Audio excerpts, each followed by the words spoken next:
Well, we're going to be in a book today called Ecclesiastes, if you're wondering. I'll explain the name of this series here today, but we're going to be in a book called Ecclesiastes, and really the book of Ecclesiastes, it can be seen as this examination of this single argument, which is this. I'll put this up on the screen.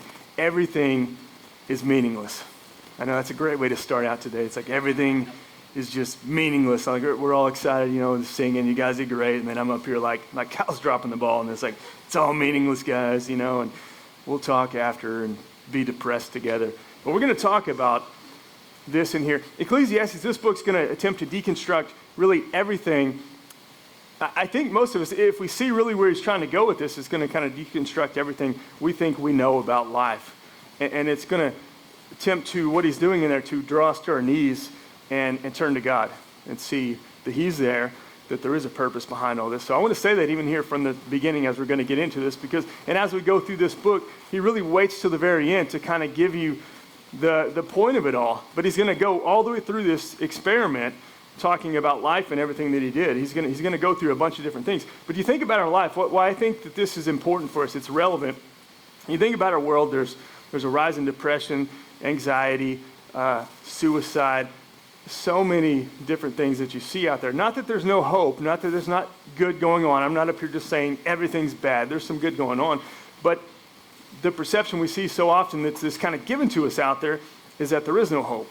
It's just pointless. There's nothing going on in this world, and it's just, especially if you turn on the news and the TV and social media, sometimes you just see that, and it's just depression and just sadness and hopelessness. And what are we really doing here?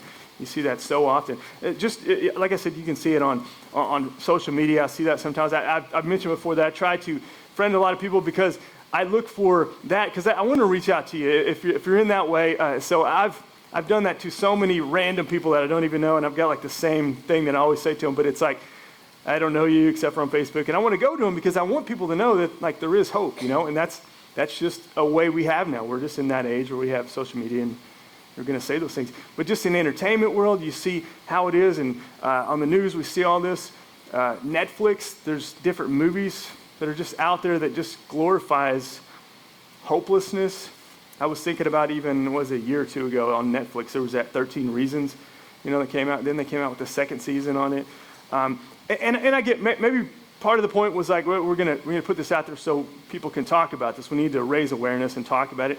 But then in some ways it was glamorized, just this hopelessness and suicide and different things that people face in this world because it's difficult and it's tough. And so you see a lot of that. So in Ecclesiastes, it's interesting as I was going through this book, because this guy, he's gonna talk about all this stuff that he went through, that he pursued everything under the sun. He says that phrase a lot. I tried everything under the sun, and he had the ability to do all this. I tried all these different things out there. And I even looked online about Ecclesiastes, and I never really thought about it before, but it's among atheists, skeptics, just secular humanists. This book, and for a lot of them, it's accepted. They look at it and just say, well, this makes sense. I can relate with a lot of the stuff that this guy's talking about. And now they'll come to a different conclusion, at the end, but there's things in there that they relate with. They talk about this guy and what he's going through here. And so I just think it's an extremely relevant book for our everyday life and what we're going through here. And I don't know everybody's situation. I know every single one of us, let's just agree to this, like every single one of us, we have difficult things going on. We may be in a different part of our life, maybe it's not as bad, but there's all struggles. We're all, I say it all the time, we're all messed up, and maybe different phases of our messed upness, is that a word, in our life. There's just struggles, it's difficult. And there's gonna be some positive things in this message, I promise, a little later on. But it's difficult just going through in this life. And so again, you see in this book, this guy's trying everything, he tries everything out. He had the ability, and he it looks as if he's coming to a conclusion that there's really no reason. Everything's pointless, everything's meaningless, everything's vanity. And we should just say, well, this is all we have, so eat, drink, and be merry, because tomorrow we're going to die. So live it up right now. And that is what so many people come to in their life. And I don't want you to. I want you to at least consider more in this. I want you to consider that there's more to it than just that we're just we're just here and it's pointless. But he is going to get onto some of those questions. We're going to talk about those, and it's something I like to talk to people about all the time. Like, what is the meaning of life? Why are we here? What's the point of all this? What's the point of, I've said before, doing this right here? What's the point of this? Is there a God? All kinds of questions it brings up, and we can even talk about some of those things right there. But this book is a part of what we would call wisdom literature. There's different books in there. There's Job, there's Proverbs. Some, consider Psalms and Song of Songs or Song of Solomon are in there. And what's a little bit different about all those books in this section is that it's not as exactly just black and white issues like do this and this is guaranteed to happen. In a lot of ways, a lot of the texts that you see in those books this is generally what happens in this way. It's not just always black and white issues. For instance, I look at a passage like, train up a child in the ways that he should go, and when he gets older, when he grows up, they're not going to depart from that. And there's different ways people try to interpret that. But if you know from that, we have freedom to live for God or not. I know people that have raised their kids the same way. One is living for God, and one never did and never will, and it's that way. And so it comes down to really their choice in that way. And so you see passages like that, and maybe it challenges us to think, well, this is in Scripture. It said this, and this didn't really happen. And I think those are more generalizations. If you do this, it's typically going to be this way. There's wisdom, and there's things about living for God and money that tells us about these things, but it doesn't always work out perfectly in that way. And so I think that there's times when we can come to scriptures like this, and it challenges our thinking on God. And it challenges our thinking of like, I'm living here now, I'm doing these things. Why isn't it working out the way that I think it should be? And that's all the type of stuff that I think he's going to be talking about here. It's all the things he's going to be looking at there. Now, I'll say this. I think that this is Solomon. Most people think that this is Solomon writing this. It says the preacher, the pastor here, there's the Hebrew is Koheleth. So we just know it was the teacher, the preacher, and he's going to be saying these things. But so much in this book just points to it being Solomon when you think about his life right there. But there is some people who will object to that. But let's jump into this now. I want to get into Ecclesiastes chapter 1. I'm going to read verses 1 through 11 right here. It says, the words of the teacher, son of David, king in Jerusalem. This, to me, kind of points to, pretty obviously to Solomon there, but let's not get lost in that. Meaningless, meaningless, or in some translations, vanity, vanity, says the teacher. Utterly meaningless. Everything is meaningless. What do people gain from all their labors in which they toil under the sun? Generations come and generations go, but the earth remains forever. The sun rises and the sun sets and hurries back to where it rises. I mean, just see what he's talking about. He's just talking about just this life. You can get just down in your life if you think about this. The wind blows to the south, it turns to the north, round and round it goes, ever returning to its course. All streams flow into the sea, yet the sea's never full. You ever get lost in some of these questions? To the place the streams come from, there they return again. All things are wearisome, more than one can say. The eye never has enough of seeing, nor the ear its fill of hearing. What has been will be again. What has been done will be done again. There is nothing new under the sun. Is there anything of which one can say, look, there's something new? It was here already, long ago. It was here before our time. No one remembers former generations, and even those yet to come will not be remembered by those who follow. And it's like, there's your encouragement for the day. Be on your way. Come back next week. If you're still around. It's like, no, this is, man, you can't just kind of get lost in this when you look at what he's saying there. It's just like, no one remembers former generations. I mean, that's just, I think some of us live now, we're like, I got to do this. I want to make a mark. I want people to remember me. And he's just like, no one's going to remember you. Your grandparents, great-grandparents, do you remember?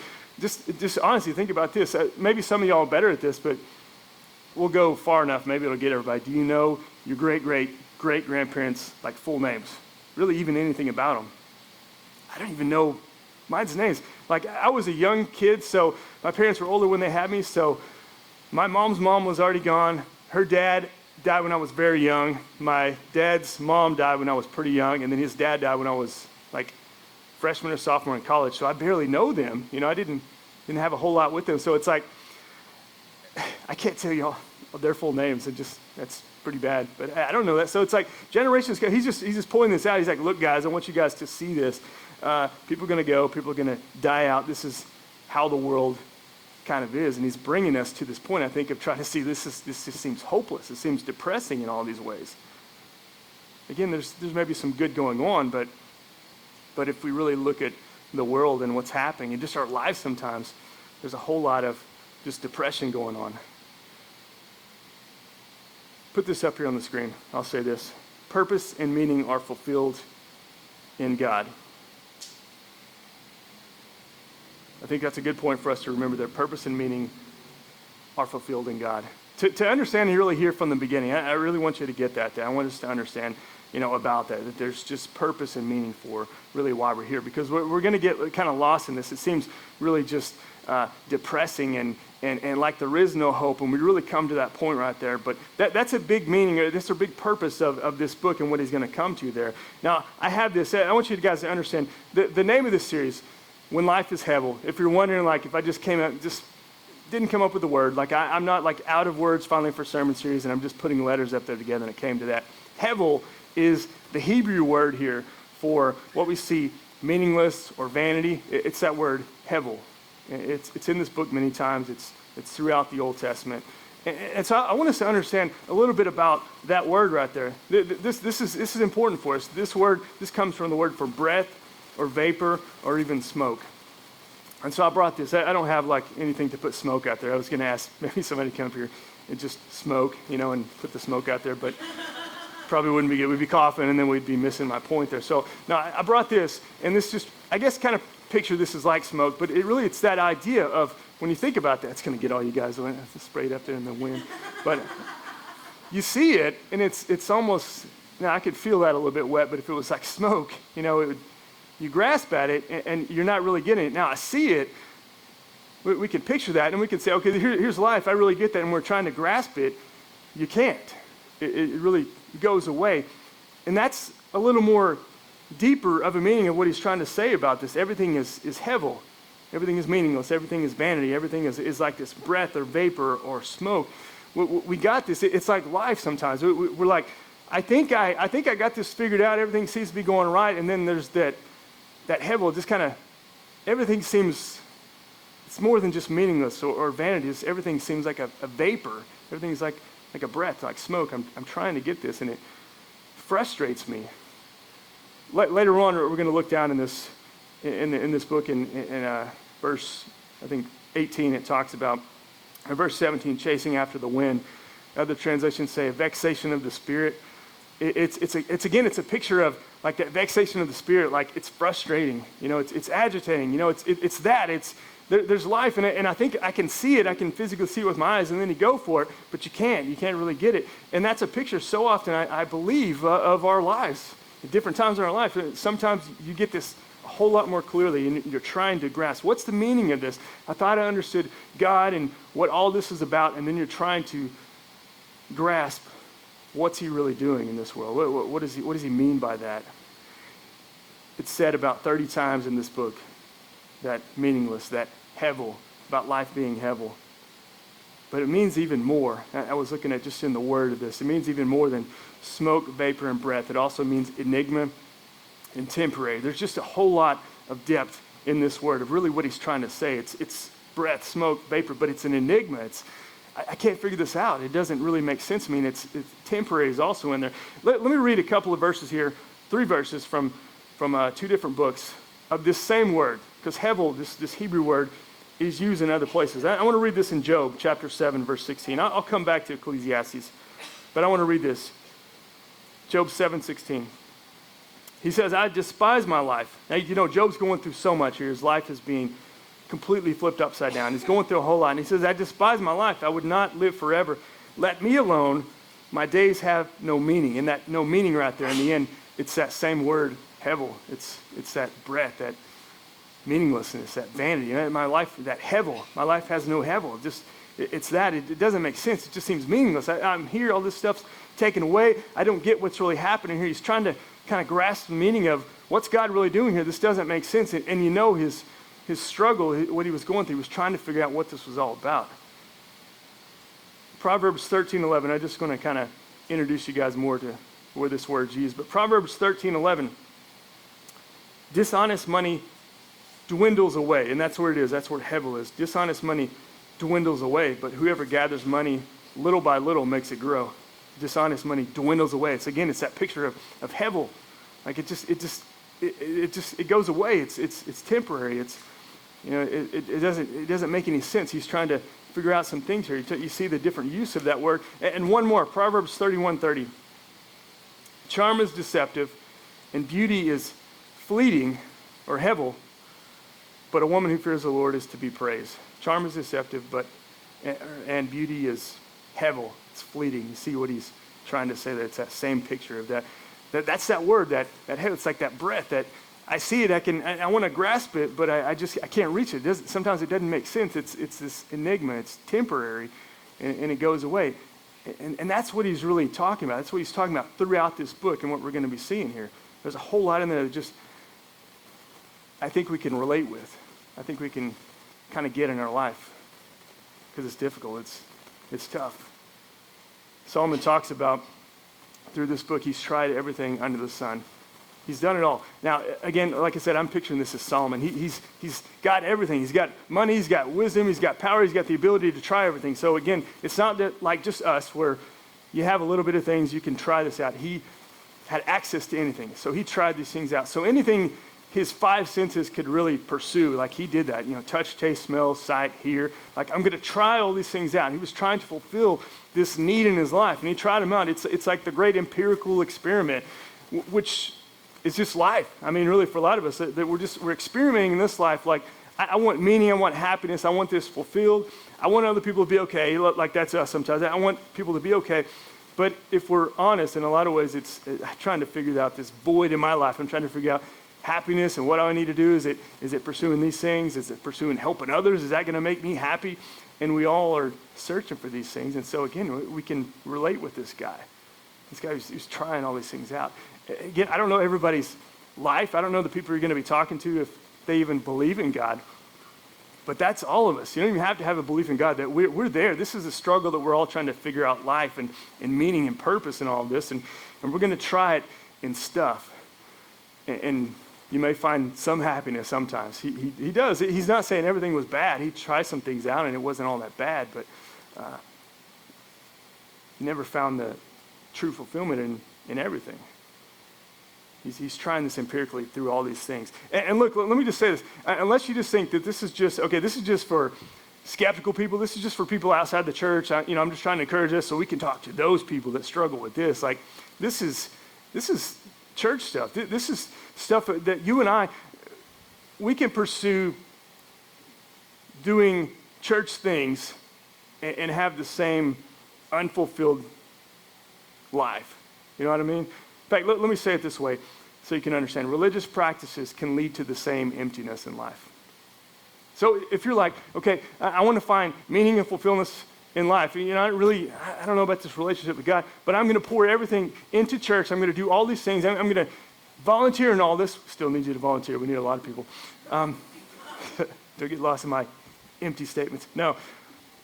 Some people, you can try fulfilling all these things by just plugging in the church and doing ministry stuff and just have no relationship with God. But I'm going to do all these things because I think if I do these things, if I do this Christian work or whatever that's supposed to fulfill me up, then that's going to complete my life if I just do these things. And it's going to be the same thing, and I'll talk about that a little bit here in a second there.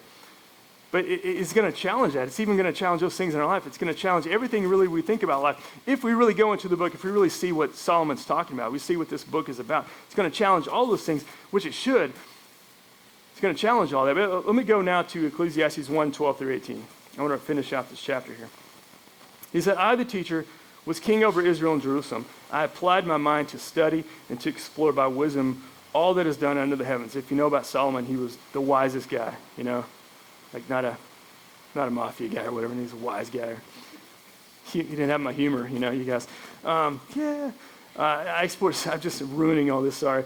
To explore by wisdom all that is done under the heaven. He was smart. He asked that from God, and he was given wisdom. He said, "What a heavy burden God has laid on mankind." And I think that's part of our just being broken and sinful people. Now we're here, and I think that's just his answer to that. I've read, and I think it's just kind of talking about we're in this brokenness and we're trying to figure out life and we're trying to pursue all these things. And so he says that he comes to that conclusion. What a heavy burden God has laid on mankind. This is hard. This doesn't make sense, God. It's that grasping at smoke in the air, that hevel. He said, I've seen all the things done under the sun. All of them are meaningless. Hevel, a chasing after the wind. What is crooked cannot be straightened. What is lacking cannot be counted. He's just saying there's never an end to need. We come up with something. It's just like you go to the grocery store and you think you got everything, and then you come back home and it's like, I need something else. Like it just that's life sometimes. You just keep going. You go buy these things. You're still going to have to do that again next week. You're going to have to do grocery shopping again. You're going to have to cut the grass unless it doesn't rain anymore here, which, that helps. But it's like you're going to continue to have to keep doing these same things over and over again. That's kind of what he's saying in there. I said to myself, look, I have increased in wisdom more than anyone who has ruled over Jerusalem before me. I've experienced much of wisdom and knowledge. Then I applied myself to the understanding of wisdom and also of madness and folly. But I learned that this too is a chasing after the wind. For with much wisdom comes much sorrow. The more knowledge, the more grief. So he's tried all these things and it's like a frustration. I've tried all these things out. That's us. It's like he's drawing us in there, like taking us through all this experiment. He's like, look, I'm with you there. I'm trying all these things. I'm trying to find happiness. It's hard. I can't find it anywhere. I'm doing it in everything. This is his pursuit. It's so relevant for us. I mean, you think about this. I was thinking of just daily life things, and you'll go home. Maybe you'll watch football starting up again. There's meaning in that, right? There's football is coming up. Yes, it's back. But you'll go home and maybe watch some preseason games or some sports, or maybe just watch TV. And we'll go there, and you sit in front of this box, and if it's not at sports or whatever, if it's a show, you're watching people pretend like they're somebody else for our entertainment, and then you go and you work so you can pay for this cable bill or whatever it is, DirecTV or whatever, you're paying for this to watch these people fake like they're something else, and you watch that for entertainment. You can just get lost in some of those things, like looking at that. What's the meaning of this? Or maybe in sports, it's like, okay, you watch these guys on TV play basketball or whatever, like shoot a basketball through a hoop, and you watch that and you cheer, and like, this is life. Or football comes on, like, yes, they're finally here, and my team's playing, and it's the beginning of the year, so they're not in last place, whatever. You think, like, you got to look for the positive. You're seeing all that, and you're like, this is great, man. I wish I could be them, but I wasn't good enough, so I can watch them on TV, and then you're watching them play this game, throw this ball around, and it's like, this is life. And then you sit there and you think about it, and it's like they're throwing this ball around, and they're catching it, and they take it into an end zone, and then they cheer, or end zone dance, and it's like, is this what it's all about? Like, it's fun watching all that, but is this life? More depression will do it. Like, is there more to this? Or I'll even get real. Okay, today's Sunday, tomorrow's Monday, so there's work. School's coming up soon. You're going back to that. You remember the videos we'll play around Easter sometimes is the pastor who's all exciting. It's Friday, but Sunday's coming. Has anybody seen those videos? So I can just, any head nods? No. There's videos like around Easter with this guy's like this pastor. He just gets all excited, and he's like, it's Friday, but Sunday's coming, talking about the resurrection. I hope we're with that on that. But he's talking about it's all exciting. Well, let me go the other route, not as exciting, and say, it's Sunday, but Monday's coming. No clapping on that. Yeah. There's work, there's school, there's no more weekend. It's like, you're welcome, we'll do hugs, pass out Xanax after this or something. I don't know. Is that the right people? Sorry, I don't know. It is. I think that's really he's taken us through all this to kind of get us to this point to see, like, what is all this about? These questions that we have. This idea of religious fulfillment. I mentioned that a minute ago. We can even do that here. We can even come wrongly to Scripture and say, okay, the relationship with God, I see some of those things, but what are the things I got to do? What are these steps that are going to bring this fulfillment? Here's my checklist of things, like this myth of what this guy was talking about, this religious fulfillment. Like, if I do these certain things, it's going to fulfill me. Just certain practical Christian things that aren't bad, we should be doing, but if we have the wrong picture of it, we can do that as church people to say, I find fulfillment in doing these things in church, plugging in, volunteering just for that to bring me fulfillment. This guy by the name of Robert Short, he said this. He said, Ecclesiastes is essentially a kind of negative theologian. He's asking questions that can be answered only by a future revelation of God. In clearing the road for this revelation, he smashes any and all false hopes to pieces. Ecclesiastes is the Bible's night before Christmas. Ecclesiastes is human self-sufficiency stretched to its absolute limit and found sadly wanting. So, when the teacher in here says life is hevel, it's an enigma, I think it's kind of like I can see it, but I really can't grasp it. Or maybe it's life, and you think you got these things down, because there's times when I think I got it down, and then another time, for lack of a better way to say it, it's like life craps on me. You're just there, and it seems like everything's okay. You got this down, and then it's just a mess. It doesn't make any sense. That's where we are sometimes, and I think that's what happens. And this is the picture of what he's saying there in his experiment in life and his pursuits and trying all these things out. But he's not coming to this. I want us to understand as we go through this book, he's not going to come to the end and say, there is no purpose to us being here. There is no meaning to anything to us being here. Now, he's going to bring some conclusions out of there, talking about life and these things that he's tried out. But it doesn't mean that God's not there. It doesn't mean that he's not doing anything. I want you guys to understand that. And he's not going to be saying anything like that, like there is no purpose to anything that we seem to be doing here.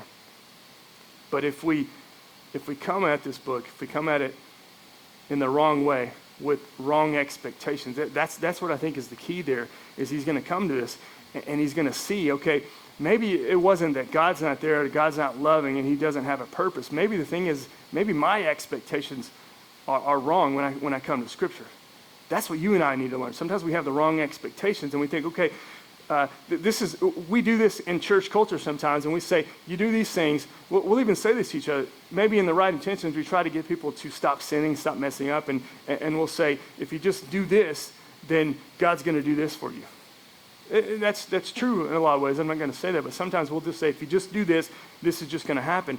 And the problem is with that, when we have wrong expectations, and we come to that, and we do those things, and he doesn't do what we think he should be doing, then we're forced to look at our core assumptions about God and what he should be doing, and either say, okay, maybe there is no God, or maybe he's just not loving, maybe he doesn't care about me, or maybe he's just mean. That's kind of the things we'll come to if we have these wrong expectations about God, and thinking like, it's like we invite him down. This is our picture sometimes. We want to invite God into our life, like into our story, and when we do, we say, okay, this is what I'm going to do, and this is what I expect God to do. But when he doesn't do that, we get frustrated, we get mad, we turn away, maybe stop believing. And this is the type of stuff that Solomon is going to challenge in our lives that we're facing. I know it seems like a long introduction now. I'm not about to get into my sermon. That's really the first part here that we're looking at in this message today.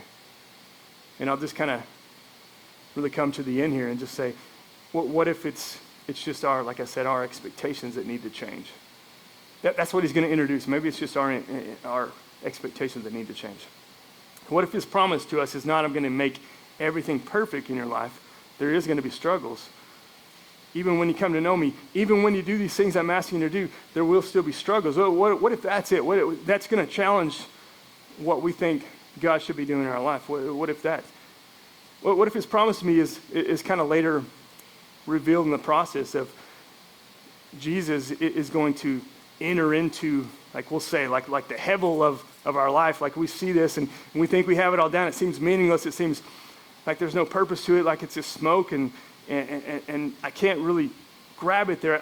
I kind of get an idea of it. I see this, but then something else is introduced and it doesn't make sense to me. What if the thing that God is saying is like Jesus is going to enter into our life and enter into what we think is purposeless and meaninglessness, and he's going to take all of that onto the cross. He's going to go there to the cross, and he's going to take our lives and our messed up lives that don't have meaning without him, that are purposeless, that are heading to disaster, and he's going to change all that around. He's going to give us hope. I think that's what he's really going to come to on that, this smoke and vapor of life.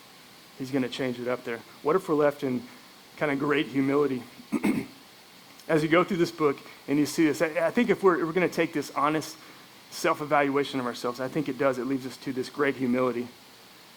And even though we can't grasp everything, or what he's doing, or why something's happened, it helps us to see that, okay, he is there. There is meaning. It may not go the way that I'm thinking that it should go, but there is a God, and he's going to say at the end, the whole duty of us is to fear God and follow him, follow his commands, live for him. That's where we get knowledge. That's where we get understanding. That's where we get purpose. Follow him. Sometimes, yes, God, I'm just admitting up here. I'm telling you guys, like, sometimes this doesn't make sense. I don't know why he does things in your life. I hope you're not getting from me that, like, I have all the answers. I know why he's done something in your life. I don't. But when I look at books like this and I see what he's doing here, I think God has given us to this book that's almost like a gut punch to us, to some of the things that we challenge, some of the things that we hold true in this life. Sometimes it's just a gut punch to us, and it forces us to